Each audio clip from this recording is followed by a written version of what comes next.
Le sujet du jour, c'est le vêtement de l'église. Qu'est-ce que le vêtement? J'espère que chacun de nous connaît. C'est quoi un vêtement? Un vêtement, c'est un habillement, c'est un accoutrement. Il sert à couvrir une partie du corps. Il sert aussi à couvrir tout le corps. Dans le cas d'une robe, dans le cas d'une tunique. Amen. Dans le cas d'un manteau. Amen. C'est à couvrir tout le corps ou la moitié du corps. Mais seulement, sachez qu'un vêtement, c'est un accoutrement pour protéger le corps contre les agressions extérieures. Amen. Quand tu es en Europe et qu'il fait froid, très très froid, ton corps est agressé par le froid, tu risques de tomber malade. Alors tu vas prendre un accoutrement adéquat, un habillement adéquat. Tu ne vas pas porter une mini-jupe pour sortir en hiver. Donc tu vas porter, d'autres portent les collants, d'autres portent pantalons, d'autres portent les manteaux, d'autres portent des gants. En tout cas, un accoutrement, un habillement adéquat pour protéger le corps. Donc, un habit ou un habillement, c'est à couvrir une partie du corps. On va lire pour cela Genèse 3, verset 20 à 21. Adam donna à sa femme le nom Ève, car elle a été la mère de tous les vivants. L'Éternel Dieu fit à Adam et à sa femme des habits de peau, et il les en revêtit. Donc il a fait des habits de peau. Quand on parle de peau, ça dit qu'il y a habit de quoi? Peau de quoi? Animal. Amen. Peau d'animal. C'est Dieu qui a fait ça. Voilà, il a donné le nom à la femme là, ça s'appelle Ève. Ève veut dire quoi? La mère de tous les vivants. Tout homme qui vit sur la terre ici là, sa mère, mais son arrière-grand-mère, c'est Ève. Et son arrière-grand-père, c'est qui? Adam. Adam avait péché et fuyait la face de Dieu. Tout le monde sait ça. Mais Dieu est venu le chercher dans le jardin. Dieu l'aimait et avait tout mis en sa possession. Il avait tout mis entre ses mains dans le jardin. Donc Dieu l'aimait et Dieu avait tout mis dans ses mains. Donc, il contrôlait tout ce qui est dans le jardin d'Éden et Dieu avait tout mis entre ses mains. Mais il lui a donné aussi une quoi? Une compagne. Donc Dieu a créé le jardin, il a aimé Adam, il a mis tout entre ses mains et il lui a donné aussi une quoi? Une compagne, une femme. Amen. Mais Adam a perdu la gloire de Dieu. Adam a perdu la présence de Dieu. À cause de quoi? À cause du péché. Donc, quand il a perdu la présence, ça veut dire que Dieu ne pouvait plus voir Dieu en face à face. Donc, Adam devait mourir. Parce que Dieu a dit, le jour que tu enfreins la loi que je t'ai donnée, tu mourras. Quelle était cette loi? Il ne devait pas manger l'arbre qui est au milieu du jardin. Mais lui-même, est-ce que c'est lui qui a mangé exprès? Il n'a pas mangé, c'est sa femme qui a mangé. Et elle a été séduite et aussi elle a poussé son mari à manger cet arbre. Pardon. Donc, c'est ça qu'il s'agit. Et de cela, le monde est rentré dans le péché. Le monde du péché vient d'Adam. Le monde vient d'Adam. Le monde est Adam. Nous aussi, notre arrière-grand-père authentique, c'est qui? Adam. Donc, nous sommes Adam. Nous sommes le monde. Le monde est Adam. Pour que Adam soit sauvé, Dieu lui a donné un vêtement. Et Dieu a pris ce vêtement-là pour le revêtir. Donc il a été revêtu. Dieu l'a revêtu d'un vêtement. La nudité de Adam signifie quoi? Le péché. C'est parce qu'il a péché que Dieu l'a recouvert. Enfin, pas qu'on voit sa nudité. Donc la nudité représente quoi? Le péché. Le péché qui entraîne quoi? La mort. Donc pour le sauver, il fallait lui faire cacher sa nudité. Il fallait que sa nudité soit cachée. Dieu, pour le sauver, il fallait lui donner un vêtement pour cacher sa nudité. Donc Dieu, pour ne pas que Adam meure, parce que si moi je mourrai, Dieu lui a confectionné un vêtement de peau d'animaux. Amen. Que Dieu lui-même l'a tué. Pour couvrir sa nudité. Donc Dieu a tué un animal pour couvrir le péché d'Adam. Pour cacher le péché d'Adam. Dieu a tué un animal pour le couvrir. Quel était cet animal? Qui connaissait cet animal? Nous allons voir dans Proverbe 27, verset 26. C'est là-bas se trouve l'animal. Les agneaux sont pour te vêtir et les boucs pour payer le champ. Donc, l'animal que Dieu a tué pour revêtir Adam, c'était un agneau. Il a tué un agneau, il a pris la peau de l'agneau et il les a revêtis. Donc, les agneaux sont pour te vêtir. Donc, les agneaux sont pour vêtir, pour cacher notre nudité. Donc, l'animal qu'il a tué était un agneau. Il avait tué un agneau pour vêtir Adam. Pourquoi il a tué l'agneau? Parce que l'agneau est pour vêtir. Dieu a tué l'agneau dans le jardin pour revêtir Adam afin qu'il ne meure pas. Qui est l'agneau? Pourquoi l'agneau? Pourquoi ne pas tuer bœuf? Parce que la Bible dit que les agneaux sont pour te vêtir. Donc les agneaux, la peau d'agneau, on prend ça pour se revêtir. Donc, qui est l'agneau? Lorsqu'on vient aujourd'hui dans le christianisme, on va lire Jean 1, verset 29 et Jean 1, verset 37. Le lendemain, il vit Jésus venant à lui et il dit, voici l'agneau de Dieu qui ôte le péché du monde. Donc, qui disait ça? C'est Jean-Baptiste. Et Jean-Baptiste a dit que quand il a vu Jésus venir, il dit, voici l'agneau. Les deux disciples l'entendirent prononcer ces paroles et ils suivirent Jésus.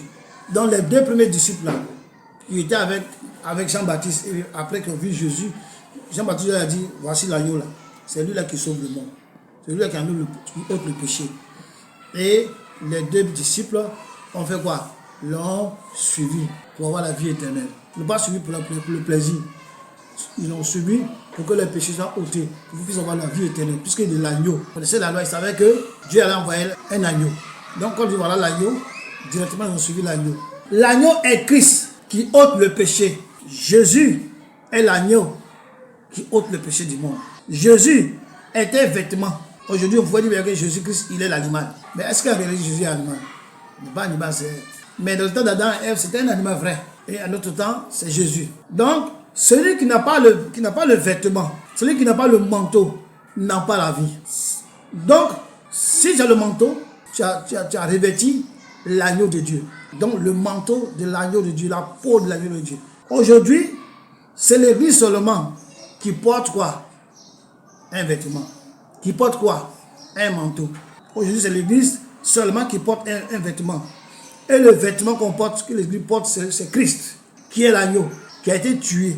Quand tu vois dans Jean 3, 16, Dieu a tant aimé le monde qu'il a donné son Fils unique, afin que quiconque croit à lui ne périsse point, mais qu'il a vie quoi? Éternelle. Donc, quelqu'un qui croit que l'agneau que Dieu a envoyé, c'est ça que le vrai agneau qui sauve. Si tu crois à ça, la Bible dit que tu es sauvé. Donc, Dieu envoie son Fils en tant que l'agneau. Donc, aujourd'hui, c'est l'église seulement qui porte un vêtement, et le vêtement, c'est Christ. L'église, c'est Adam revêtu. L'Ancien Testament, c'était dans le symbolisme, des choses physiques. Mais le Nouveau Testament, c'est spirituel.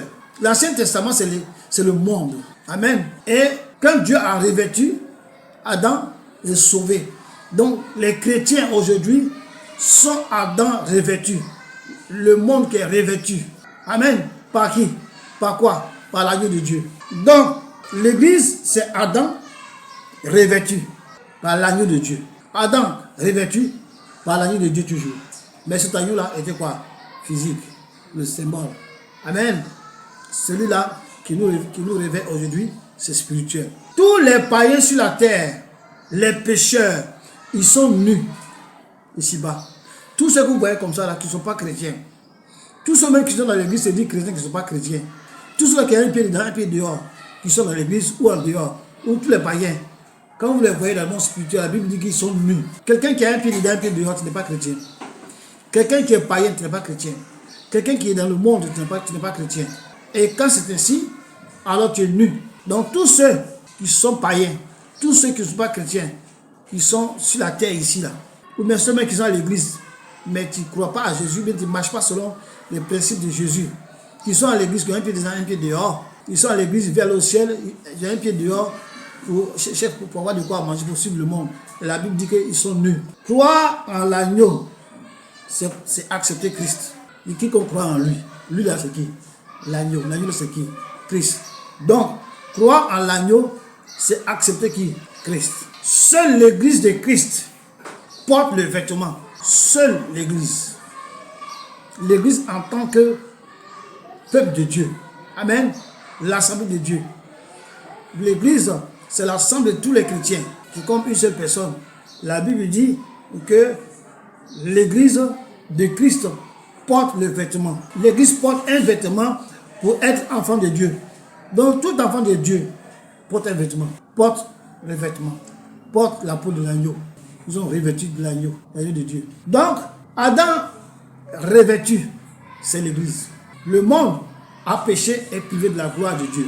Mais tout ce que Dieu a appelé qu'il a amené à lui, il les a revêtus de Christ. Donc, Adam, Dieu l'avait aimé, l'a appelé, il a péché. Dieu l'a revêtu de l'agneau. Nous aussi, Dieu nous a aimés, nous appelle, on a accepté, il nous a revêtus. Donc, l'église, c'est Adam qui a été revêtu. Vous comprenez? Il a été revêtu. L'église aussi, seule, à part une autre personne, l'église seule porte quoi? Le vêtement. Le vêtement de l'église aujourd'hui c'est quoi? C'est la puissance d'en haut. Nous allons lire Luc 24, verset 49.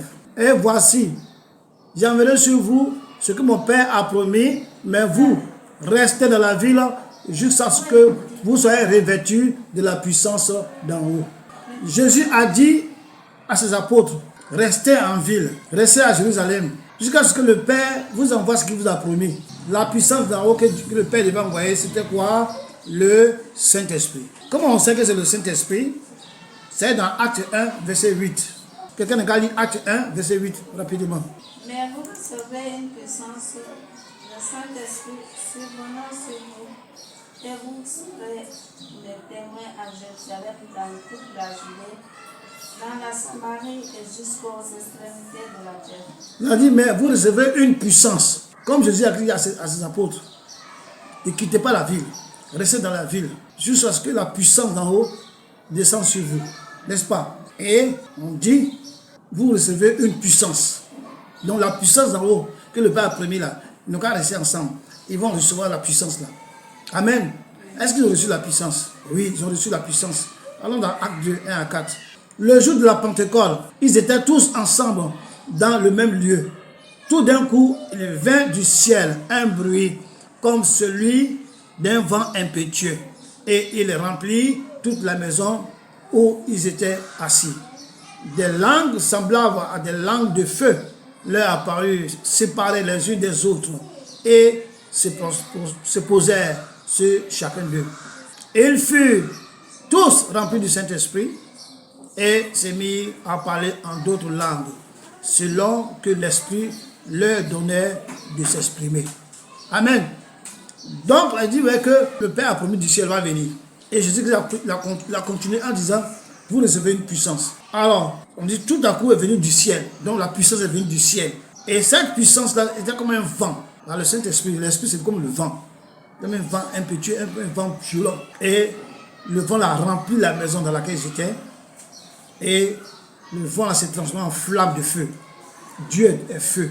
Et cette flamme-là s'est divisée en autant de nombre qu'ils étaient. Et s'est posée sur leur tête. La Bible dit qu'ils étaient 120. Donc, la flamme, le vent qui est rentré, qui s'est transformé en flamme, qui s'est divisé en 120, s'est posé sur chacun d'eux. Et ils ont commencé à parler en langue. Selon que Dieu leur avait donné de s'exprimer. Donc, ils ont reçu la puissance. Ils ont reçu la puissance d'en haut. Donc, Jésus-Christ est le vêtement. Et si le vêtement est la puissance d'en haut, donc Jésus-Christ est la puissance d'en haut. Alléluia. Et tout chrétien doit recevoir ce vent-là, doit recevoir ce feu-là, qui est la puissance d'en haut sur lui. Si tu es chrétien, que tu n'as pas reçu ce vent, si tu es chrétien, que tu n'as pas reçu ce feu, si tu es chrétien, que tu n'as pas reçu cette langue de feu en toi, et cette langue de feu qui est la puissance d'en haut, qui est Jésus-Christ, tu n'es pas encore chrétien. C'est pourquoi beaucoup de personnes, je ne sais pas, négligent le baptême du Saint-Esprit. Il faut crier matin, midi, soir pour le baptême. Si tu as déjà reçu le baptême d'eau, il faut crier matin, midi, soir pour le baptême du feu. Le baptême de la puissance d'en haut. Le baptême du vent qui vient d'en haut. Le baptême du feu qui vient d'en haut. C'est ça qu'il s'agit. Jésus-Christ est le vêtement.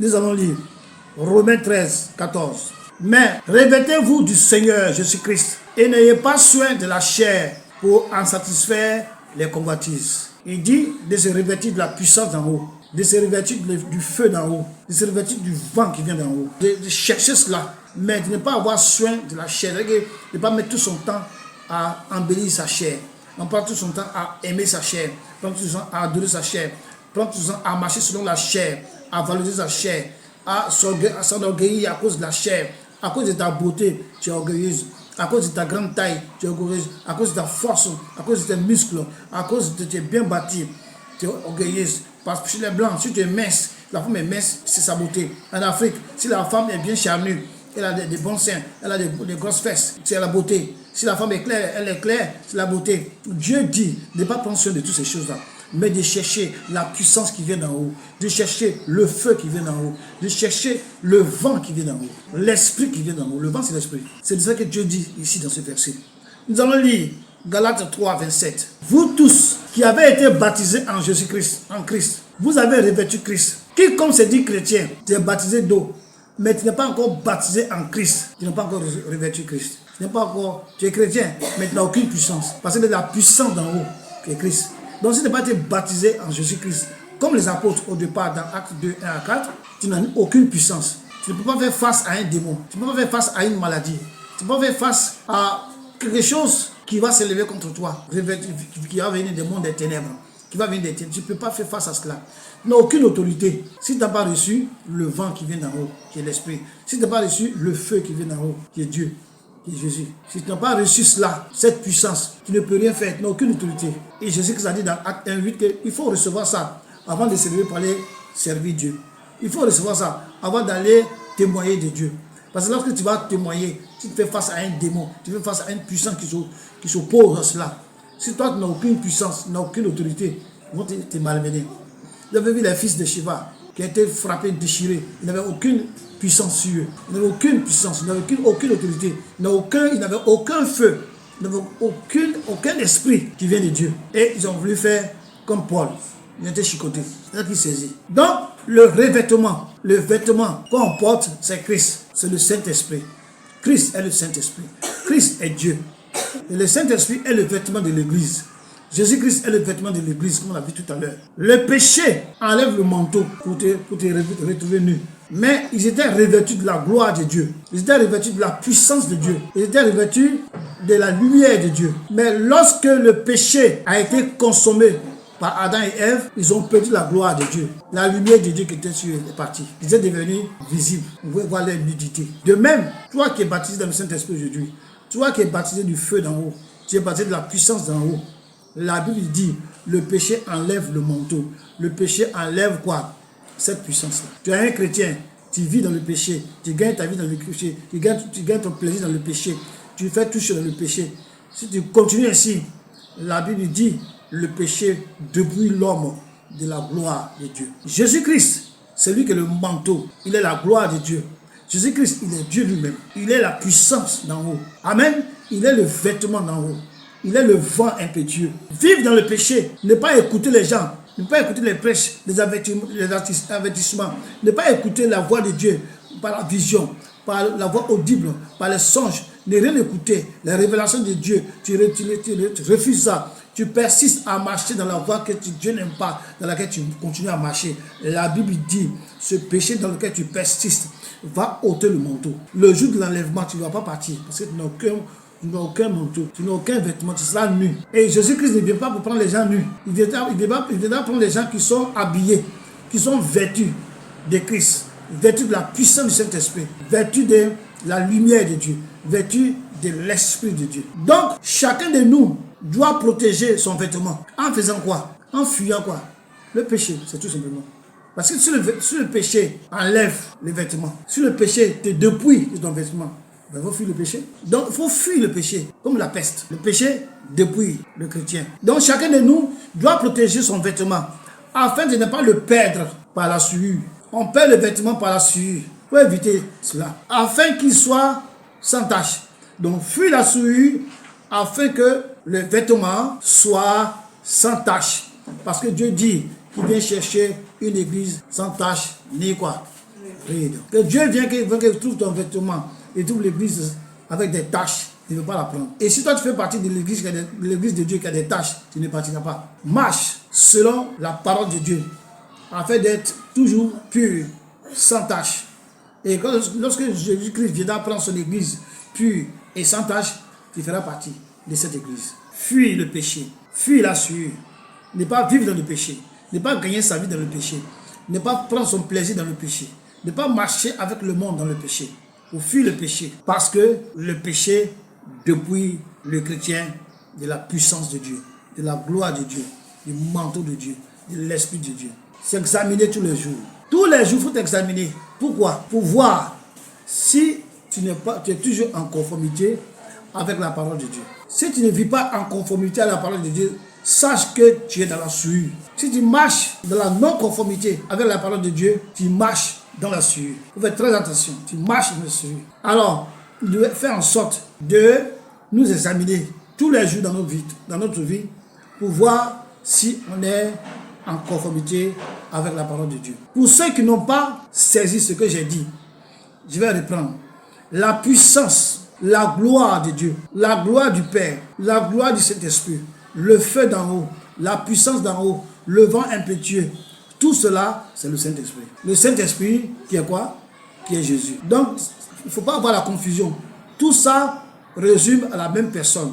Quand on parle de la puissance de Dieu, quand on parle de la gloire de Dieu, quand on parle de la gloire du Père, quand on parle de la présence de Dieu, quand on parle de la puissance d'en haut, quand on parle du feu qui descend d'en haut, quand on parle du vent impétueux, tout cela parle du Saint-Esprit.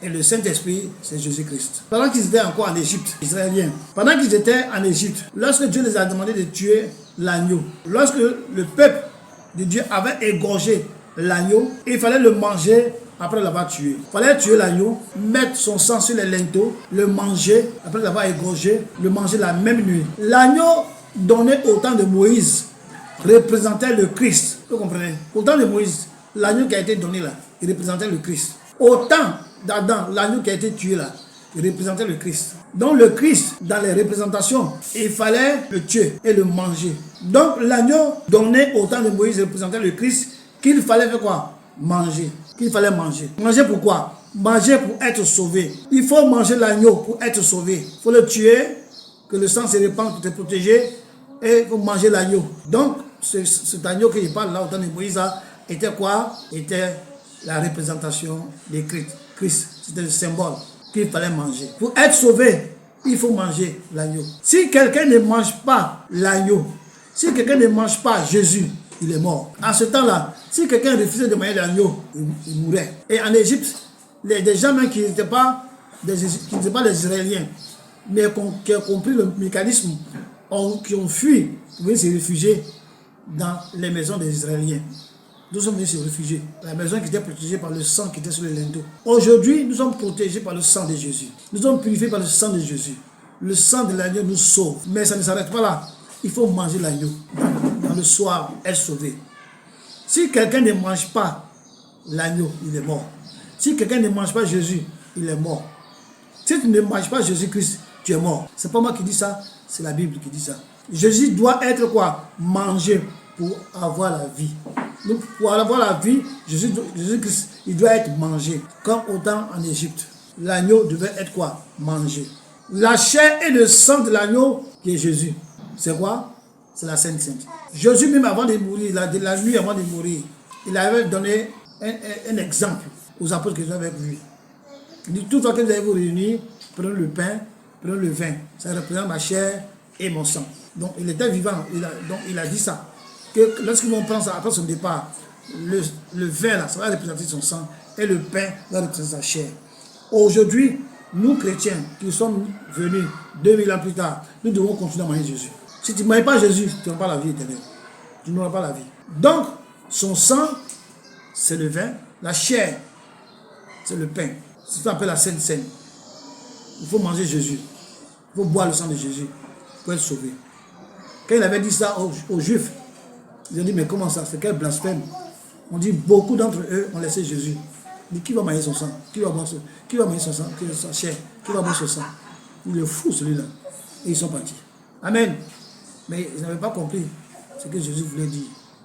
Et ceux qui ne devaient pas être sauvés étaient parmi ces gens-là, ils sont partis. Ceux qui devaient être sauvés sont restés. Jésus a demandé à Pierre, et vous là, vous les 12, vous ne partez pas. Il dit, Seigneur, où irons-nous? Tu as la parole de vie. Amen. Donc la parole de vie, c'est Jésus. Il a la parole de vie, il est la parole de vie, il est l'agneau qui donne la vie. On doit manger sa chair et boire son sang. Jean 6, 57, 53 à 57. Jésus leur dit, en vérité, je vous le dis, si vous ne mangez la chair du Fils de l'homme, et si vous ne buvez son sang, vous n'avez point la vie en vous-même. Celui qui mange ma chair et qui boit mon sang a la vie éternelle. Et je le ressusciterai au dernier jour. Car ma chair est vraiment une nourriture. Et mon sang est vraiment un breuvage. Celui qui mange ma chair et qui boit mon sang demeure en moi. Et je demeure en lui. Comme le Père qui est vivant m'a envoyé et que je vis par le Père, ainsi celui qui me mange vivra par moi. Amen. Quand il dit ma chair est vraiment une nourriture et pas du pain, est-ce que le pain n'est pas une nourriture? Si. Quand il dit mon sang est vraiment un breuvage, son sang est un breuvage. Le vin, est-ce que le vin est un breuvage? Voilà. Donc c'est ce qu'il est en train d'expliciter. Il est en train d'expliquer, il est en train d'expliquer clairement, que ce soit plus explicite. Amen. C'est ça qu'il s'agit. De même que Dieu aimait Lot, Dieu lui a envoyé des anges. Amen. 2 anges qui sont envoyés par Dieu lui-même. C'est comme Christ qui a été envoyé au monde pour sauver le monde. Les anges aussi ont été un peu comme Christ qui a été envoyé à Sodome et Gomorrhe pour Lot. Ils sont partis vers Sodome et Gomorrhe. Et le message demandant à Lot de sortir de la ville. Donc quand ils sont partis, ça veut dire à Lot, ici là, ça sera détruit. Si tu es intelligent, sors de la ville, toi et ta famille. Amen. C'est alors que Lot a été averti. On va lire Genèse 18, versets 20 à 21, rapidement. Et l'Éternel dit, le cri contre Sodome et Gomorrhe s'est accru. Et leur péché est énorme. C'est pourquoi je vais descendre et je verrai s'ils ont agi entièrement selon le bruit venu jusqu'à moi. Et si cela n'est pas, je le saurai. Amen. Donc Dieu parlait avec qui? Avec Abraham. Il dit, je vais aller à Sodome et Gomorrhe. Les bruits sont montés à moi là. Leur péché, le bruit de leur péché qui est à moi là. Moi-même, je vais aller là-bas pour voir si ce qui a été dit, le bruit là, si c'est ça. Et si c'est ça, je le saurai. Et ils étaient 3 que j'étais venu voir Abraham. Il y avait 3 personnes. Donc, je crois que Dieu était là avec 2 anges. Donc, les 2 anges ont continué à Sodome et Gomorrhe pendant que le Seigneur parlait avec quoi? Avec qui? Abraham. Et ils sont partis. Alors, lorsqu'ils sont arrivés, ils ont trouvé Lot. Et j'ai expliqué à Lot. Lot a cru au message, n'est-ce pas? Lot a cru au message des anges qui étaient venus. Et il est sorti de Sodome et Gomorrhe. Parce que la ville devait être frappée. Parce que la mort devait frapper les villes. Sodome et Gomorrhe. C'est 2 villes. Hein? On dit Sodome, c'est une ville. Gomorrhe, c'est une ville. Certainement, ils sont proches peut-être, je ne sais pas. Mais ils étaient proches de Sodome et Gomorrhe. Mais Lot, il a écouté le message des anges. Les gens qui ont mis et puis il est sorti. On va continuer. Genèse 19, 12 à 16. Les hommes dirent à Lot, qui as-tu encore ici? Gendre, fils et filles, et tout ce qui t'appartient dans la ville, fais-les sortir de ce lieu. Car nous allons détruire ce lieu, parce que le cri contre ses habitants est grand devant l'Éternel. L'Éternel nous a envoyés pour le détruire. Lot sortit et parla à ses gendres, qui avaient pris ses filles. Levez-vous, dit-il, sortez de ce lieu, car l'Éternel va détruire la ville. Mais aux yeux de ses gendres, il parut plaisanter. Dès l'aube du jour, les anges insistèrent auprès de Lot, en disant, lève-toi, prends ta femme et tes 2 filles qui se trouvent ici, de peur que tu ne périsses dans la ruine de la ville. Et comme il tardait, les hommes le saisirent par la main, lui, sa femme et ses 2 filles, car l'Éternel voulait l'épargner. Ils l'amenèrent et le laissèrent hors de la ville. Donc ils ont envoyé, Dieu a envoyé les anges. Ils ont dit à Lot, mais Lot lui-même là, les gens qui étaient avec lui, ces gens, c'est-à-dire que tous ceux qui connaissent, toute sa famille, ils disaient qu'ils sont très plaisantés.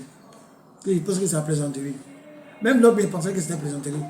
Mais le matin, vers l'aube, pas le matin, vers l'aube, les anges savaient que c'est à l'aube que Dieu a détruit les villes.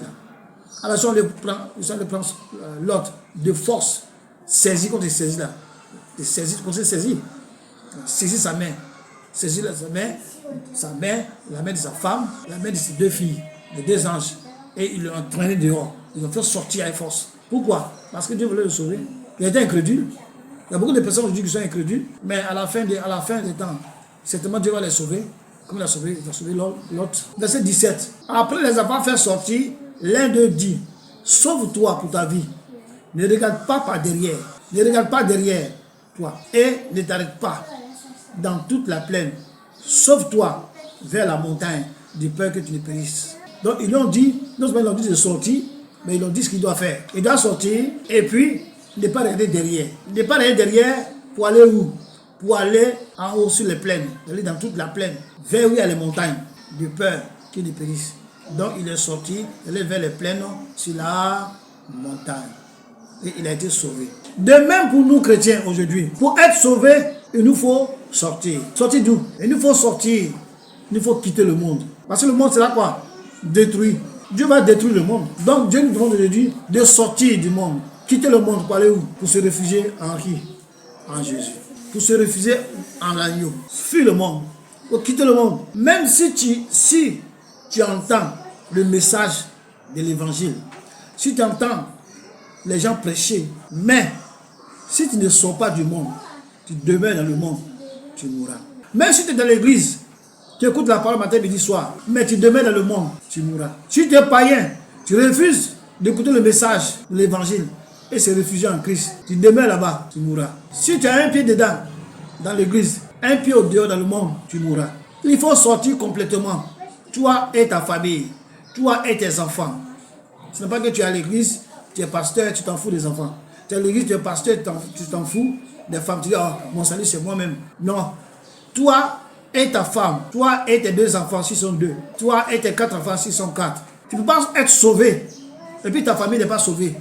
La Bible dit qu'un serviteur de Dieu qui n'arrive pas à sauver sa famille, il est pire qu'un païen. Il est plus qu'un païen. Donc quand tu es là, dans ta famille, pas forcément que tu sois un serviteur de Dieu, que ce soit si tu es un pasteur ou quoi, mais tu es un chrétien.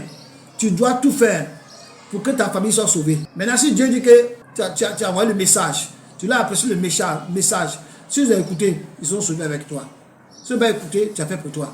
L'autre là, quand les anges sont venus prêcher le message, là, sa femme était là, ses 2 filles étaient là. Elles n'ont pas dit non, on ne va pas suivre, on ne va pas écouter le message. Ils ont écouté le message. Ils sont sortis. Et c'est la femme de l'autre qui était nostalgique. Elle était nostalgique de quitter sa vie. C'est comme que tu es ici, et puis on te dit qu'il faut quitter. Parce qu'elle était là-bas, elle était de Sodome. C'est pour ça que tu es à Paris, et puis elle dit qu'il faut quitter Paris pour toujours. On va détruire Paris. Alors que tu es né là-bas, tu as grandi. Tout ce que tu connais sont à Paris. Un matin, quelqu'un vient dire, il faut quitter Paris, hein. Ça sera détruit. Donc elle a écouté, elle est sortie de Paris. Donc là, il ne faut pas aller derrière.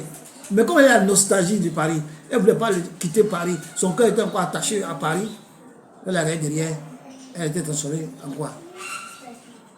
En sel. Mais je n'ai pas dit que ce qui s'est passé dans la vie, c'est Paris. Hein. Je parle un exemple de Sodome. La femme de Lot était de Sodome. Nostalgie l'a tué. Il y a des gens qui sont dans l'église aujourd'hui, ils sont nostalgiques du monde. Arrête de tuer. Ils sont dans l'église. De temps en temps, ils veulent participer aux choses du monde. De temps en temps, ils viennent regarder le monde. Regarder le monde, c'est participer aux choses du monde. De temps en temps, ils disent, oh, aujourd'hui, je peux aller au cinéma, ça fait quoi? Aujourd'hui, je peux aller à la plage, me déshabiller, je peux aller à la plage, ça fait quoi? Aujourd'hui seulement. C'est la nostalgie. Aujourd'hui, je peux aller avoir des nuits au cinéma. Aujourd'hui, je peux aller visiter mes copines. On n'est plus ensemble, mais je peux aller la visiter quand même. C'était ma copine avant. Pas grave. La nostalgie. La Bible dit Celui qui met la main à la charrue et qui regarde derrière, ce n'est pas digne d'aller au ciel. Tu n'iras pas. Les gens qui regardent derrière là, ce sont les nostalgiques. Comme la femme de Lot, elle a été nostalgique. Elle a regardé derrière, elle a été grillée. Ne soyez pas nostalgique. On dit de quitter le monde. Quittez le monde. Sortez de là. Ne regardez pas derrière. N'ayez pas la nostalgie. N'ayez pas la joie. N'ayez pas la vie des choses qui sont déjà passées. Vous n'êtes plus dedans. Nous sommes dans le monde, mais nous ne sommes plus du monde. Nous sommes où? En Jésus. Et comme nous sommes en Jésus, le monde n'a plus de pouvoir sur nous. N'a plus de puissance sur nous. Donc, laissez la puissance qui vient d'en haut pour retourner dans le monde. Ça, c'est du ridicule. C'est insensé. Amen. Donc, même si on entend le message et qu'on reste dans le monde, qu'on demeure dans le monde, on mourra. Même si tu entends, même si tu crois, même si tu crois que Jésus est le Fils de Dieu, tu crois que Jésus est mort à la croix, tu crois tout ça, tu jeûnes, tu pries, tu donnes l'offrande de dîmes, tu donnes la Sainte Seine, tu manges la Sainte Seine, tout cela, mais tu es toujours dans le monde, tu mourras, tu meurs, tu vas en enfer. Il faut produire l'acte de sortir du monde. C'est pas que je suis sorti dans la bouche, mais ton acte doit sortir. C'est-à-dire que tout ce que tu faisais, tu dois les abandonner. Tu ne vas plus faire. Tu dois abandonner tes maîtresses, tes copines, abandonner le cinéma, abandonner la plage, abandonner tout ce qui est contre nature. Tu dois abandonner toutes ces choses. Tu dois abandonner le péché physique et spirituel. Abandonner toutes ces choses. Il faut produire l'acte. Donc tu vois en action, en train de quitter. Quand l'autre a quitté Sodome et Gomorrhe, ce n'est pas en esprit. Il a produit l'acte, il est sorti, il a marché, il est sorti. On doit sortir du monde. Sinon, on va périr, on va mourir. Fuis le monde comme l'autre avait fait, au risque de périr. Comme l'autre a entendu le message, il a cru au message. Même si après il a douté, mais il a cru au message. Et il a quitté Sodome avant le déluge de feu. Avant que Dieu envoie le feu, il est quitté. Si tu es encore là, tu es à l'église et tu es encore dans le monde, quitte le monde vite avant que le feu ne descende. Quitte le monde vite avant que ta vie départe. Quitte le monde vite avant que ton temps finisse. Parce que chacun de nous a un temps sur la terre. Quitte. Il a quitté vite avant que le feu arrive. C'est vrai, il a tergiversé, il a douté. Ces gens ont douté. Mais à la fin, il a été forcé à sortir. Parce que Dieu voulait le sauver. Nous aussi, croyons en la parole. Prenons le manteau de Christ et sortons du monde. On va dire Jean 3, verset 18 et verset 36. Jean 3, verset 18. C'est la parole de Dieu. Amen. Celui qui croit en lui n'est point jugé. Mais celui qui ne croit pas est déjà jugé parce qu'il n'a pas cru au nom du Fils de Dieu. Croyons, sortons ou croyons, portons le manteau et sortons du monde. Nous serons sauvés. Jean 3, 36. Celui qui croit au Fils a la vie éternelle. Celui qui ne croit pas au Fils ne verra pas la vie éternelle. Mais la colère de Dieu demeure sur lui. La colère de Dieu était sur Sodome et Gomorrhe. Dieu a envoyé ses anges prêcher à Lot. Il a entendu, il a compris, il a cru et il est sorti de Sodome et Gomorrhe. La colère de Dieu est descendue sur Sodome et Gomorrhe et il n'a pas été touché. Prenons les anges sur Lot et serons sauvés au nom de Jésus. Amen. Que Dieu nous bénisse.